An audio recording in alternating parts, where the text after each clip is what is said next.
The end depends upon the beginning. It's a poor libation to Hestia. A child of the immortals offers fire to the immortals. O blessed Hestia, mistress of fire and light, flesh of my soul, bring into my home your divine fire. Let my house partake of your wisdom, love, and power. Blessed Hestia, be welcome in my home. Alright everyone, welcome back. This is going to be the second episode of Discussion with the Neophyte. And today I'm going to be joined by Tasha, who is also preparing for her Zelator initiation. So let me get Tasha in here and we'll get started. Right. Welcome, Tasha. Thank you for joining me today, taking the You're time quite out this welcome. evening. No problem. So first thing I want to ask is for you to explain anything about your background, such as the religion in which you were raised, any experience within magic, and have you always had an interest in the occult? Yeah, well, let's see. Uh, as a child, I was raised basically a non-practicing Catholic. Um, let's see, I think I was around second or third grade whenever I started doing catechism classes, and it didn't quite sit right. I started asking, questions that were frowned upon. I don't quite remember what I asked at the time, but the nuns didn't like what I had to ask about and what I had to say. So I kind of lost interest in from there, and I did the first little communion thing, and that's pretty much where I fell off of you know the Catholic religion. It's like, no, this it doesn't make sense. A lot of it really, I think it was more the fear tactics growing up in the town that I'm in.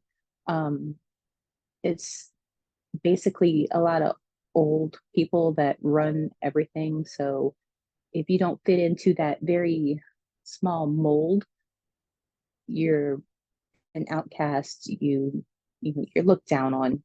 A lot of uh, a lot of bias, a lot of criticism and stuff of that nature.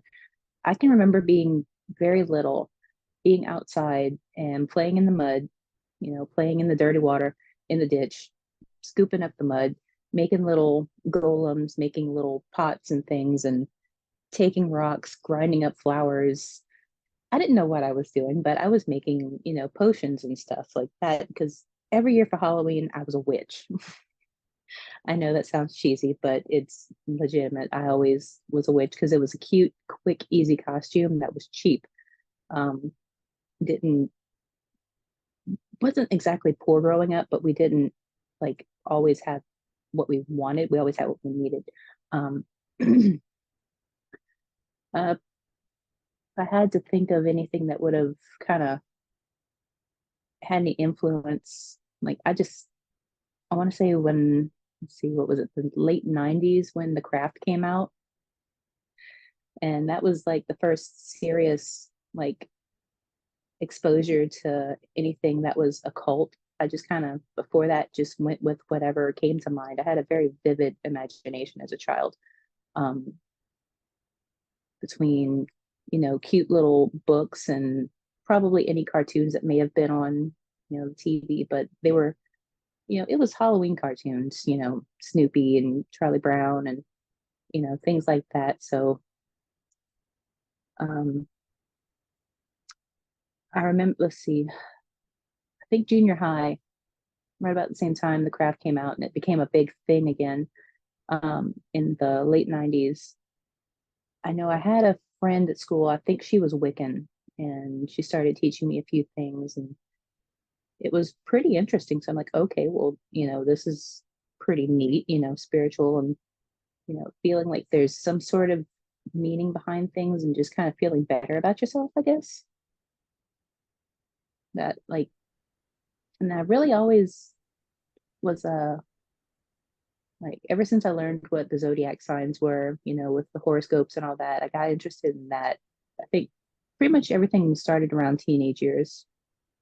So looking up at the sky, at the stars, and learning about the constellations and what they meant, and um, pretty much stuff like that was like my real first, deep dives into the occult. Okay. Yeah, I can relate to what you had said about the catechism with the Catholic Church. The people instructing there, at least in my experience, and probably yours too, and others as well, they're not really equipped to answer the questions that some kids come up with. Like they're not prepared for that. Yeah, I So can definitely yeah. yeah,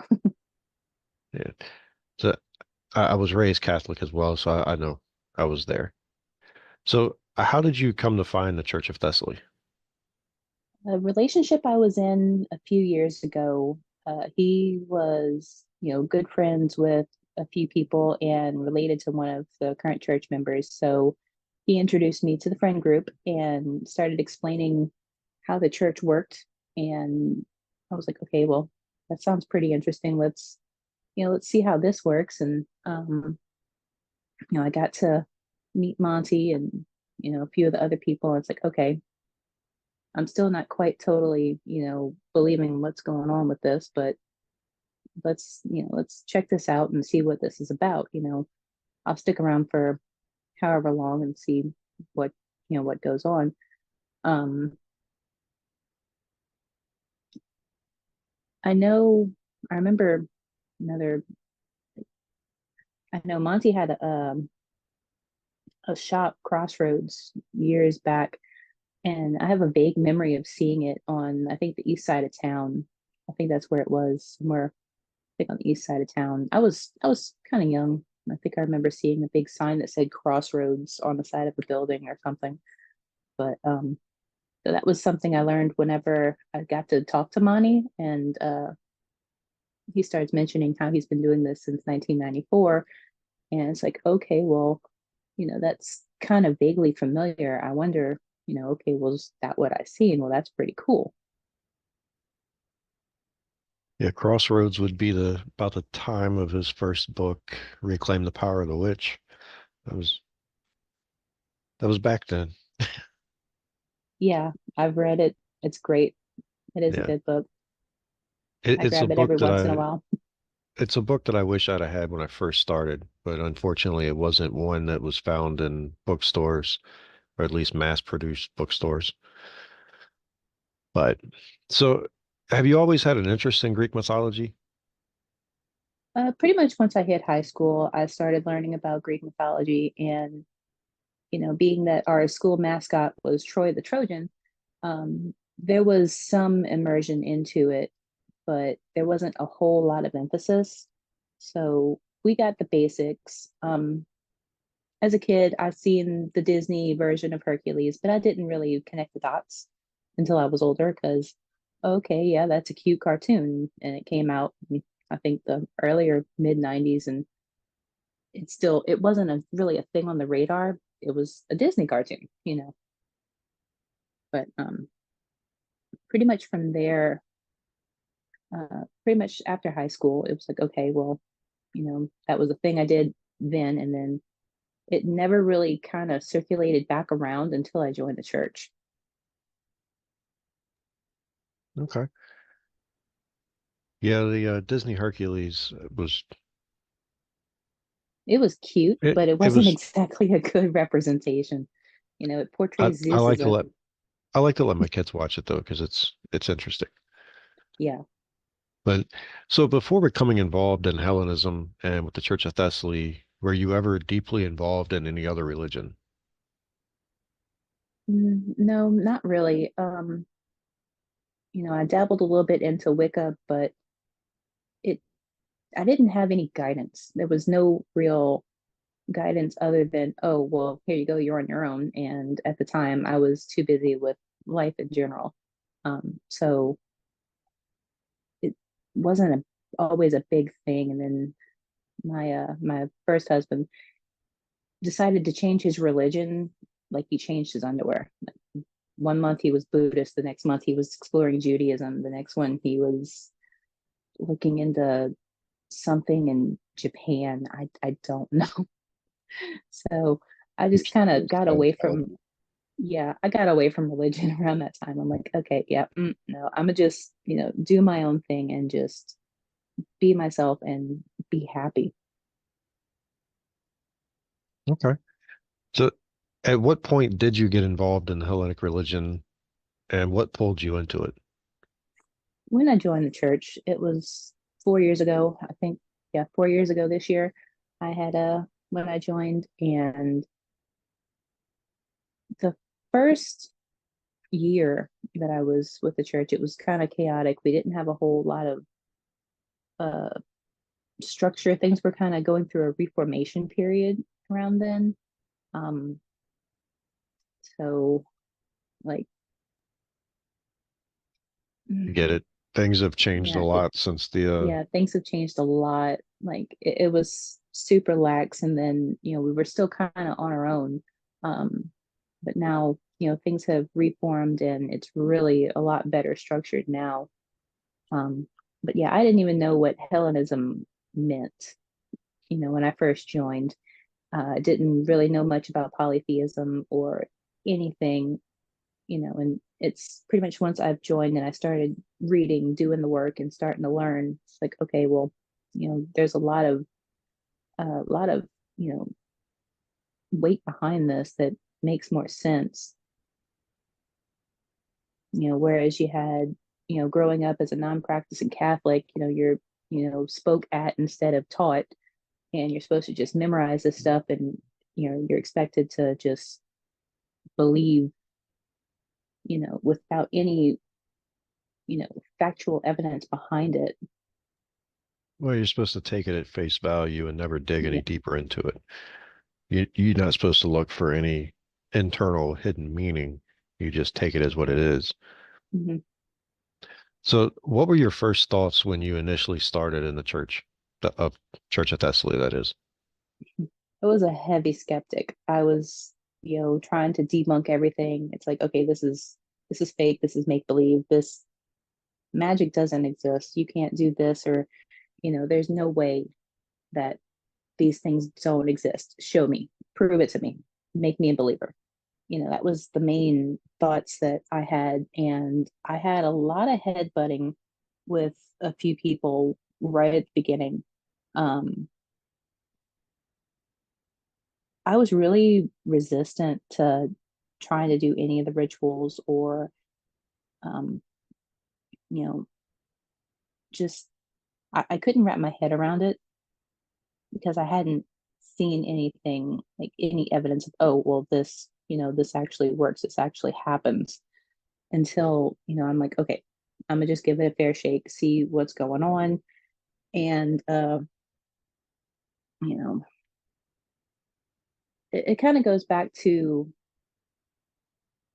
another relationship I was in. It was rather abusive. Um, and when all this bad stuff's happening to you, you think to yourself, what did I do so wrong? How have I sinned so horribly that all of this is happening to me? Why isn't some, okay, there's a God or there's gods. Why am I not being saved? What's going on? So I was heavily skeptic when I first came into it. Definitely, especially people that have come through a traumatic experience, like why does God allow this to happen? But when you approach it from a philosophical point of view, the answer becomes more clear. So, would you say that you've always searched for spirituality? At times, there were times to where, I was looking for some deeper meaning to life. Why is, these things, why are these things happening? What am I supposed to be doing? I feel like I'm running around in a circle. What's my purpose?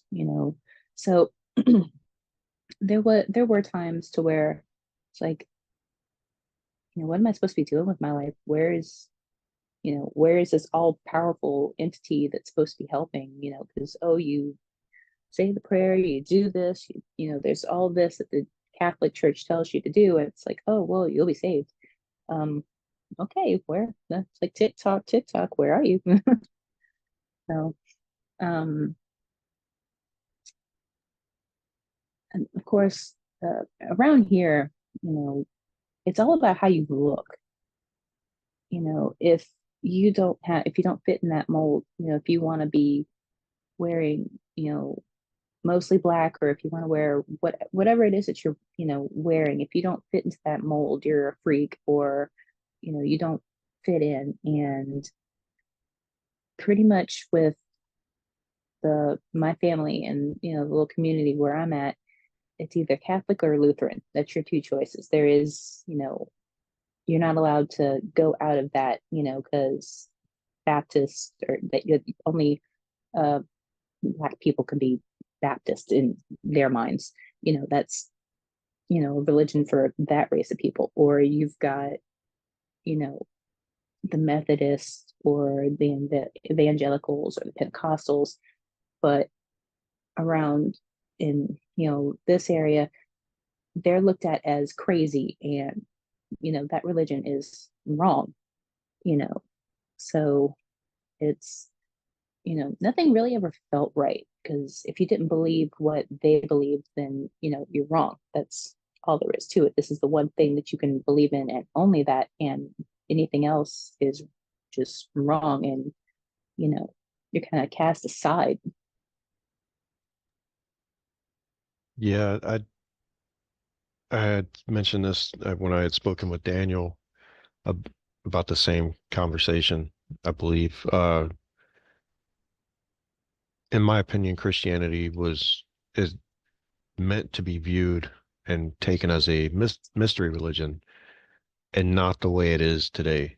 Uh, I think it makes a lot more sense when it's viewed as a mystery religion, and it solves a lot of the problems that come up. So, how would you say that your life has changed since you became a member of the Church of Thessaly and began leading a more spiritually aligned life? There's been a lot of things that I've noticed, and it could be something as small as, noticing a cluster of flowers that are growing. It's like, oh, well, that wasn't there before. That doesn't grow around here. Where did that come from? Or, different smells. You smell different things at random, and it's like, okay, well, that's something that's odd. There's stuff that happens that you really can't explain. Um, I've become more mindful of things that I say and that I do. I try to be a better person, try to always be kind to others. Um, I really do feel more at home within the church. You feel accepted, and, it's kind of like a family. We don't really use that word family too often, but, the sense of community, and, just relationships that you form with people that are more like-minded and open-minded and accepting. Just it's it's really homely. You feel like you're at home. There's Um, definitely a bond that forms. yeah. And after I started learning about things like past life regressions, and um, different, the different gods and how they interact with the world, and, things that, they can influence. It's, things started becoming a little more clear about things that happened in the past. Um, and there have been times to where I was a very, very toxic person, like in that time where I was in that abusive relationship. Before I had gave up on life, basically, I had fought back tooth and nail, and I pretty much started realizing that I had the wrath of Hera at certain points, because I was getting pretty malicious, um, because the person I was dating was cheating, and there was a lot of chaos that was going on. So, um, I'm like, okay, well, you're not going to do this to me. This isn't right. And, it ended up turning physical. And that's pretty much where I guess I kind of gave up and I stopped fighting. And it was in one particularly bad fight where, like, he had me in a chokehold, and I just went limp and heard my daughter's voice. And she was very young at the time. I think she was 7 or 8 or around that time. And it was the one thing that just woke me up. And I just started swinging. And it was around that time I found the strength to leave. And, you know, just looking back on that, it's like, okay, well, I definitely had some sort of help there, something, something that's not really explainable. You really can't explain some of the stuff. Like things just happen, and you're like, okay, well, what was that? Was that something I did? Was that some sort of divine intervention? And it just really makes you stop and think. Kind of snapped you out of it, huh? Yeah, like you just, but after pretty much joining the church and you're more mindful of all of this stuff, just, energies, what you're putting out into the world, if you're being a good person, if you're trying to help others or if you're trying to be selfish and just help yourself, it comes back at you. And for the record, that individual is no longer a member of the church. Was never a member of the church. Was okay. That was years ago. No, no. Okay. The one that introduced me to the church, no, he's no longer with the church, but that was never an abusive relationship. That was just uh, we were just two different people. I decided to stay and he decided to leave because he's never really going to be happy with life. Um, a man child, let's just call it that. I don't really like to speak ill of Yeah. people, but yeah, he was a man child. So we know that making changes in one lifestyle can bring about difficulties, but what challenges came up in your life when you made the change to living a more spiritually aligned life? When I first joined, and I started learning about doing our daily devotional rituals and, the spiritual rituals that were involved. Being that my daughter and I live with my parents, and at the time there were, house rules: can't burn candles, can't have, any odd smell in the house. So I couldn't burn incense or, leave food out because, oh my God, there's going to be ants in the house, there's going to be bugs in the house, and like really, really closed minded, and I lived kind of in fear of being thrown out. Um, so I just towed the line, did everything I could. And for the first couple years that I was with the church, I just attended festivals, um, and did what I could that way to try to grow with spiritually. Um, but uh, it was kind of it was a bit tough, just getting into it. And then I didn't really have any problems with the study material. That was, not a problem. It's like, okay, well, we're going to study this. We're going to read about this, this myth or, um, I got the tetrasomia. That one tetrasomia. I still don't quite understand it, but we're getting there. Um, but yeah, like just the I guess persecution kind of sort of, but not, I'm not sure if it's like exactly persecution from my parents because, if you're not doing what they're doing, you're different, you're a freak. And, so recently within the past year and a half or so, I decided, okay, I'm going to start trying to see what I can get away with, so to say. So I started lighting little tea light candles. It's like, okay, they're not saying anything about that. Awesome. Let me start putting up little bits of food and drink and incense, but not burning the incense. Nothing's producing any excessive smells or anything, so that should be fine. And I've been able to do that for a good while. Recently, I've started burning some of the incense, but then snuffing it out when it starts to fill the room too much. So I'm still trying to make sure I'm not bringing attention to it. Um, and it's working so far.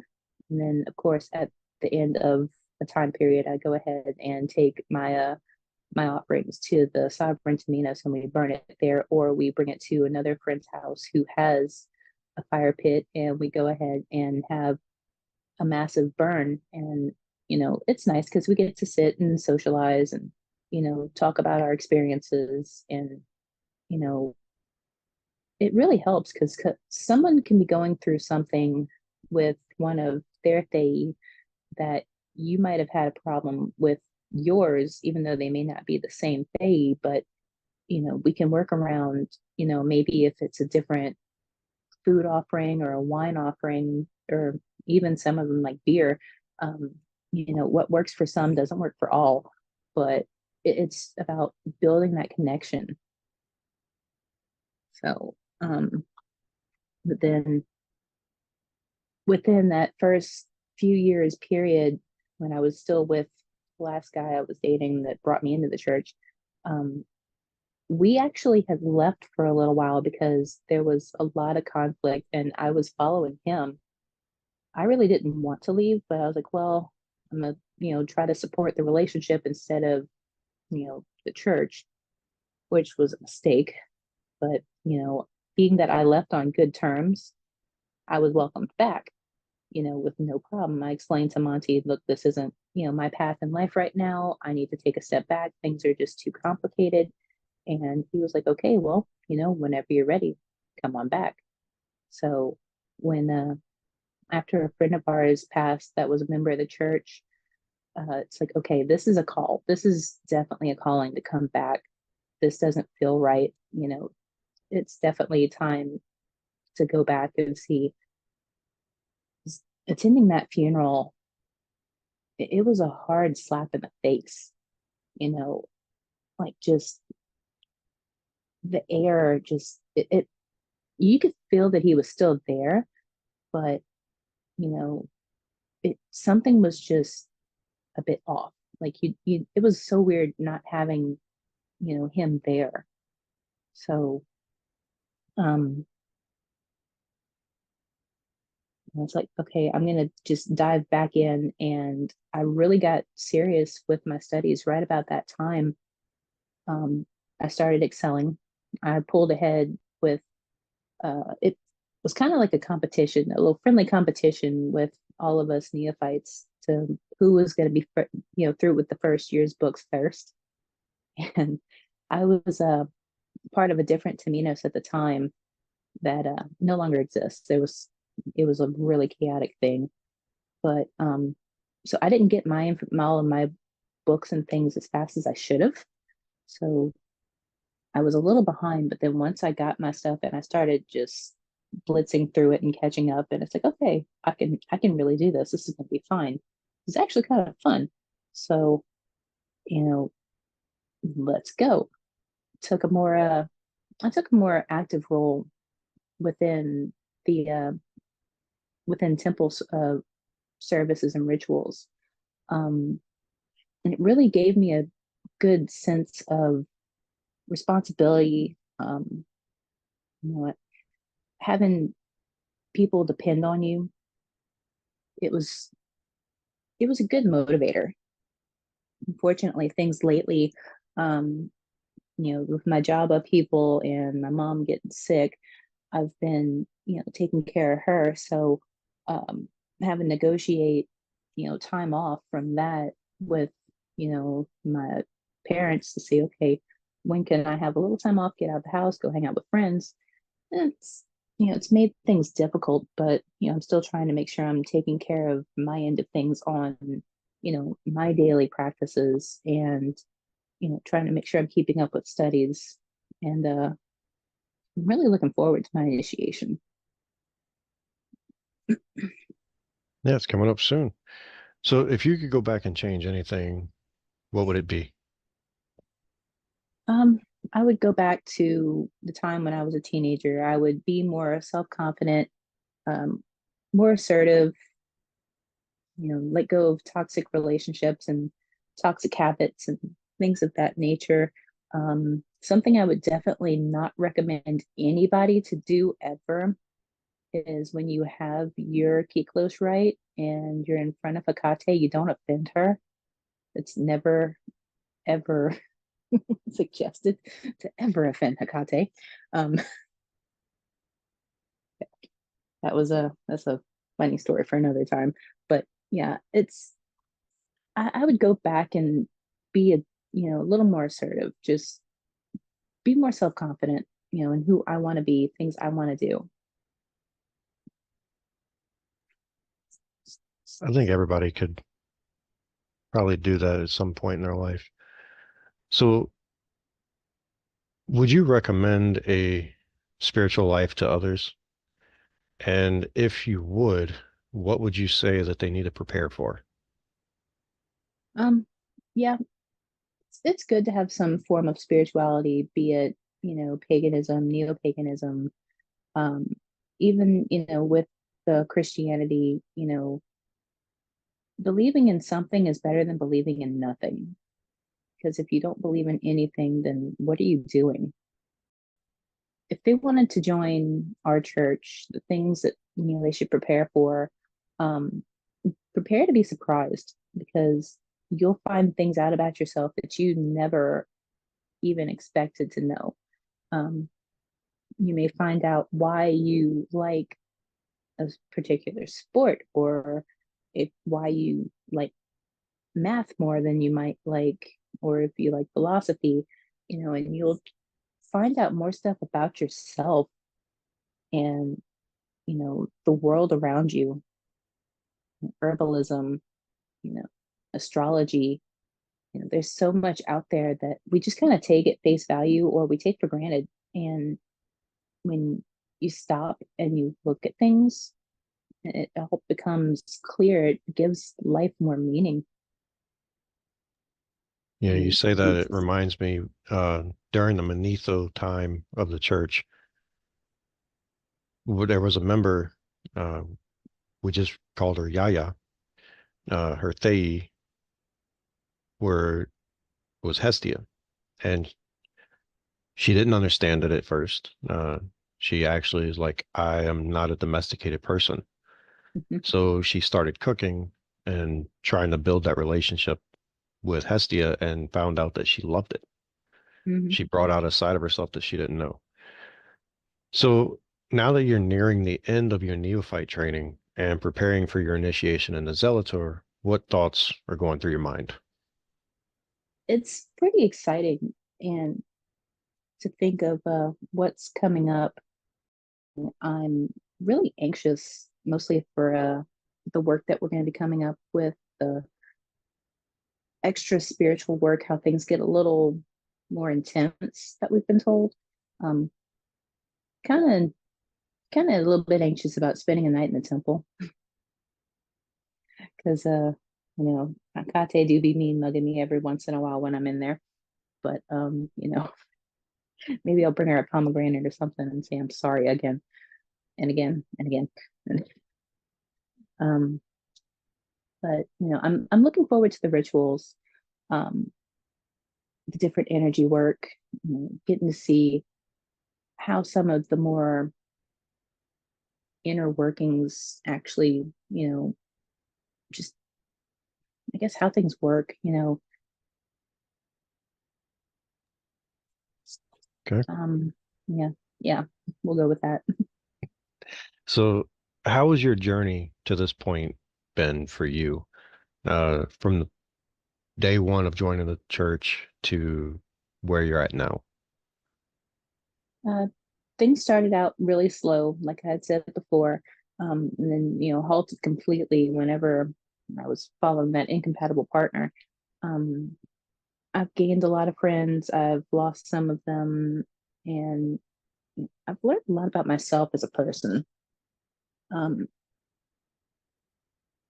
the way things have happened in my life, um, you know, I felt things get, a little hectic, but then things lessened up, and um,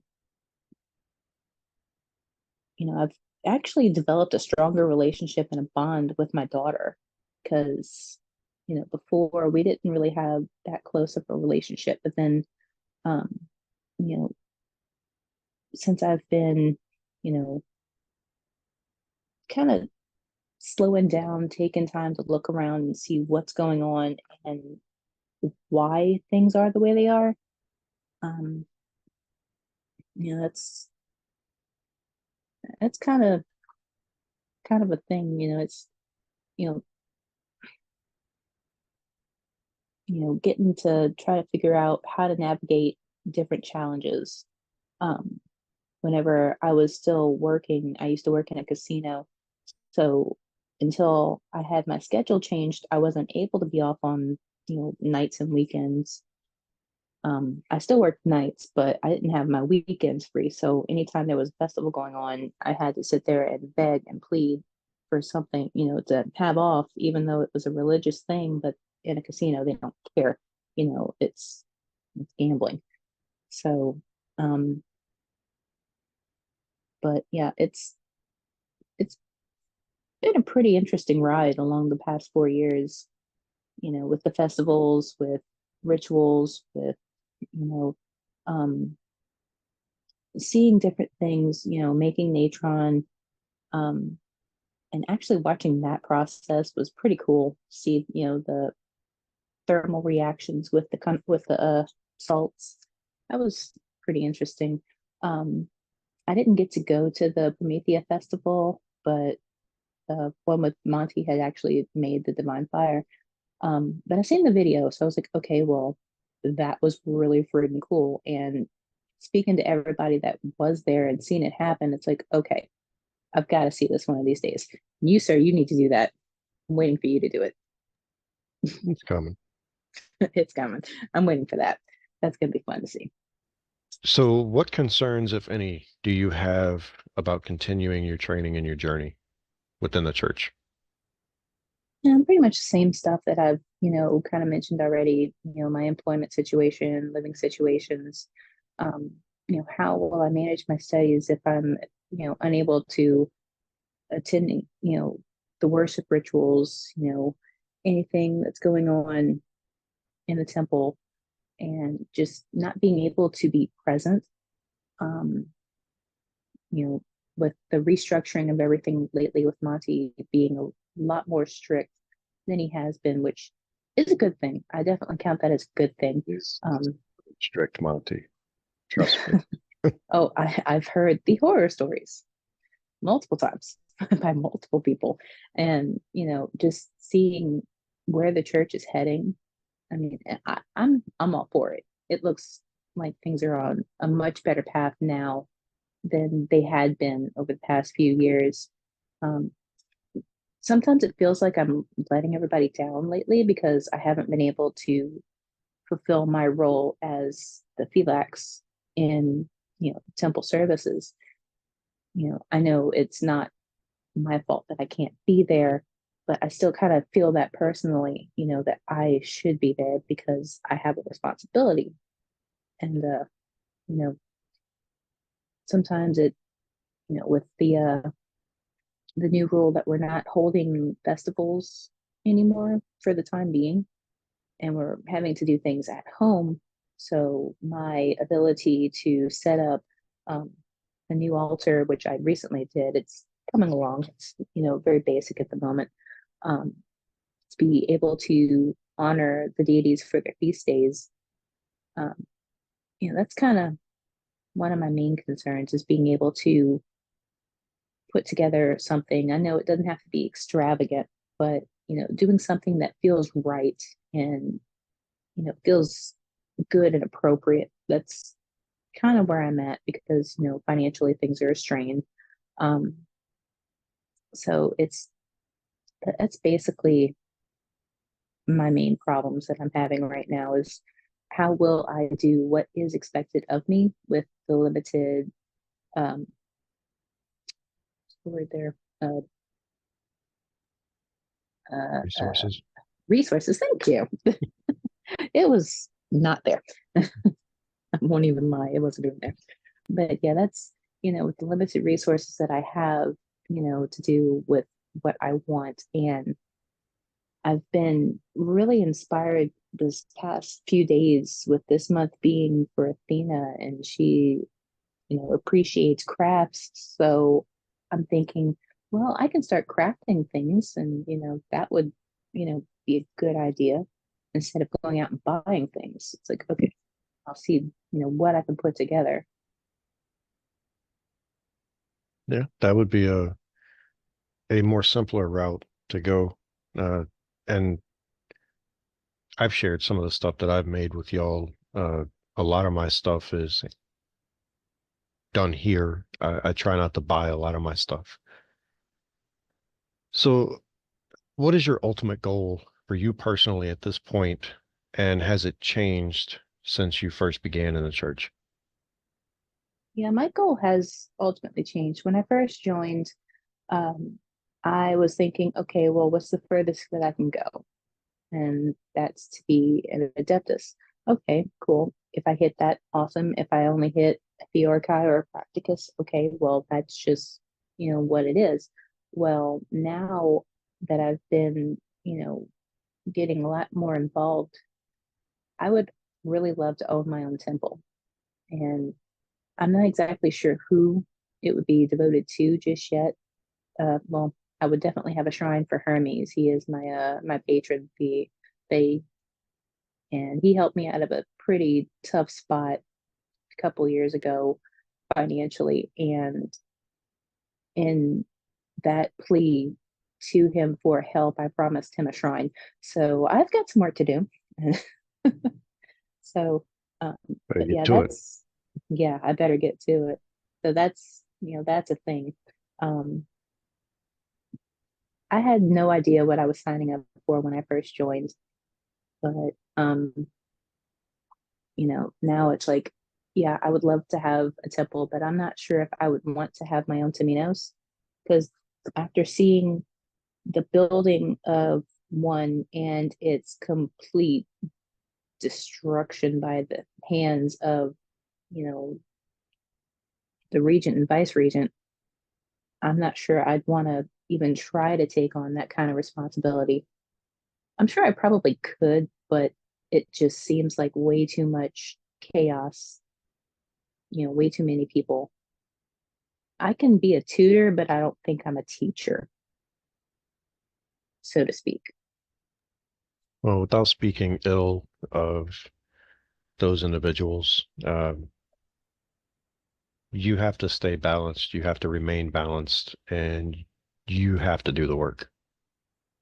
You can't lead other people if you're not doing it. Hmm. Exactly. So you had mentioned that Hermes is your Theoi. Can you speak of, explain who your Theoi are and how that is affected, how they have affected you, how they have influenced your life? Yeah, my matron is Artemis and my patron is Hermes. Um, I never really knew it, but I've always kind of liked archery, growing up, and Artemis being, very much a huntress. I've kind of always liked being out, like walking in nature, but not necessarily camping. That's never really been a big thing for me. I don't like camping. I like to go walk, but you know, um, and then working in the casino, Hermes, he's patron of gamblers, of travelers. I traveled an hour to work each way. Um, he's kind of a jack of all trades, and I've dabbled in a bunch of different things as far as work and, personal interests. So just learning about each of them, it kind of helps put into perspective, the bits and pieces of you that, make you you and why you like some of the things that you do. Um, um, yeah, Okay. Well, Tasha, that's all I got. Uh, Thank you for coming on and sharing your experiences with me. Uh, well, with everyone listening. yeah. So, do you have This anything is else you'd like to add? It's been fun. Pretty much you got to be true to yourself when it comes to, who you are and who you want to be. When, if you're being persecuted, by family, friends, you know, some people you just have to let go of.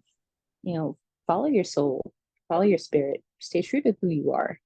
You know, don't compromise your morals and your virtues. Do what makes you happiest. If you're happy, sitting alone in a dark room, then you're happy sitting alone in a dark room. But make sure that you step outside into the sunlight every once in a while.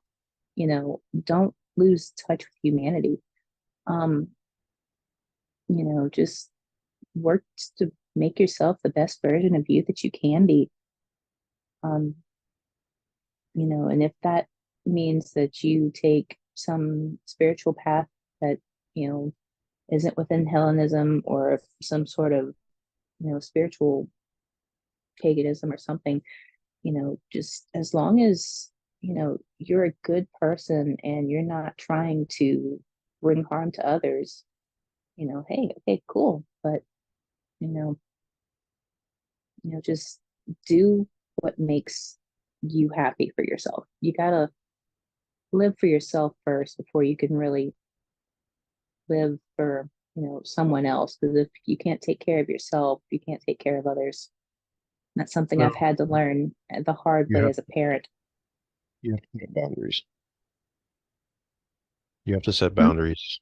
Yeah. You have to set boundaries. That's it. You cannot allow people to come in and disrupt your peace. Mhm. As a parent, that's one thing I've really had to fully embrace. And that's how my daughter and I have gotten so much closer because I've set those boundaries with my own parents. And, she respects me a heck of a lot more for it.